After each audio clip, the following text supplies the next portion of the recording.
ನಮಸ್ಕಾರ. ಸಹಕಾರಿ ಟಿವಿ ಮೊದಲು ಮಾನವನಾಗು ವಿಶೇಷ ಸುದ್ದಿ ಸಮಾಚಾರಕ್ಕೆ ಸ್ವಾಗತ. ನಾನು ಉಮಾ. ಮೊದಲಿಗೆ ಹೆಡ್ಲೈನ್ಸ್.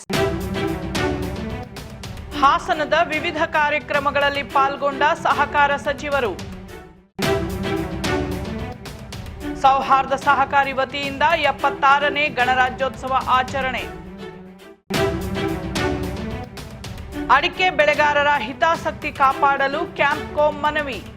ಹಾಸನ ನಗರದ ಜಿಲ್ಲಾ ಕ್ರೀಡಾಂಗಣದಲ್ಲಿ ಜಿಲ್ಲಾಡಳಿತ ವತಿಯಿಂದ ಹಮ್ಮಿಕೊಂಡಿದ್ದ 76ನೇ ಗಣರಾಜ್ಯೋತ್ಸವದ ಕಾರ್ಯಕ್ರಮದಲ್ಲಿ ಸಹಕಾರ ಸಚಿವರಾದ ಕೆಎನ್ ರಾಜಣ್ಣನವರು ಧ್ವಜಾರೋಹಣ ನೆರವೇರಿಸಿ ಕಾರ್ಯಕ್ರಮ ಉದ್ದೇಶಿಸಿ ಮಾತನಾಡಿದರು. ಇದೇ ಸಮಯದಲ್ಲಿ ಹಾಸನ ಮಹಾನಗರ ಪಾಲಿಕೆಯ ನೂತನ ಕಸ ವಿಲೇವಾರಿ ವಾಹನಗಳಿಗೆ ಚಾಲನೆ ನೀಡಲಾಯಿತು. ಈ ಕಾರ್ಯಕ್ರಮದಲ್ಲಿ ಲೋಕಸಭಾ ಸದಸ್ಯರಾದ ಶ್ರೇಯಸ್ ಎಂ ಪಟೇಲ್ ರವರು, ಜಿಲ್ಲಾಧಿಕಾರಿಯಾದ ಸತ್ಯಭಾಮ, ಪೊಲೀಸ್ ಅಧೀಕ್ಷಕರಾದ ಮೊಹಮ್ಮದ್ ಸುಜೀತಾ, ಸಿಇಒ ಪೂರ್ಣಿಮಾ ಸೇರಿದಂತೆ ಜಿಲ್ಲಾ ಹಾಗೂ ತಾಲೂಕು ಮಟ್ಟದ ಅಧಿಕಾರಿಗಳು, ಮುಖಂಡರುಗಳು, ವಿದ್ಯಾರ್ಥಿಗಳು ಈ ಕಾರ್ಯಕ್ರಮದಲ್ಲಿ ಉಪಸ್ಥಿತರಿದ್ದರು.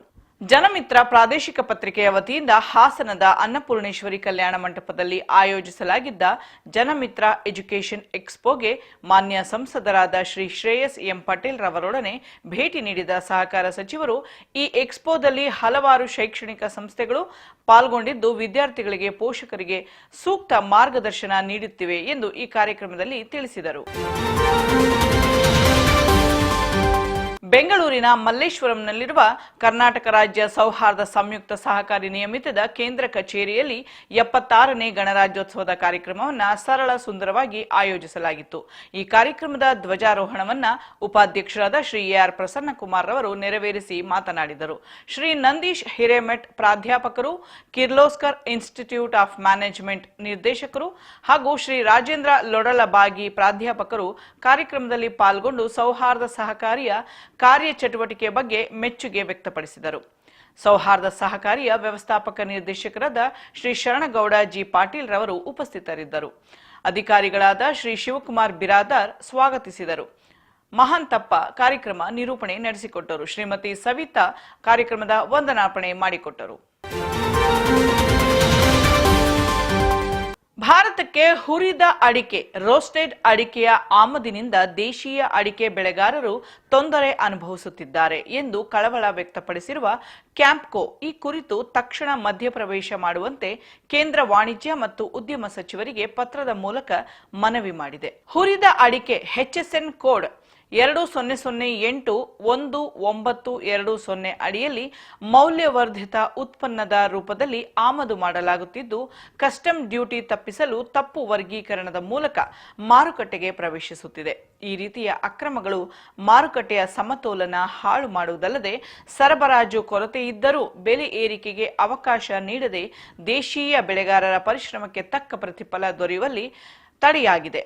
ಕ್ಯಾಂಪ್ಕೋ ಮಾಹಿತಿಯ ಪ್ರಕಾರ ಈ ಆಮದು ಅಡ್ವಾನ್ಸ್ ರೂಲಿಂಗ್ ಲೈಸೆನ್ಸ್ಗಳ ಮೂಲಕ ಕೇವಲ 12% GST ನಿಗದಿಯಾಗಿದ್ದು, ಈ ಅಡಿಕೆಯನ್ನು ಸ್ಥಳೀಯ ಅಡಿಕೆಯೊಂದಿಗೆ ಮಿಶ್ರಣ ಮಾಡಿ ಮಾರಾಟ ಮಾಡಲಾಗುತ್ತಿದೆ.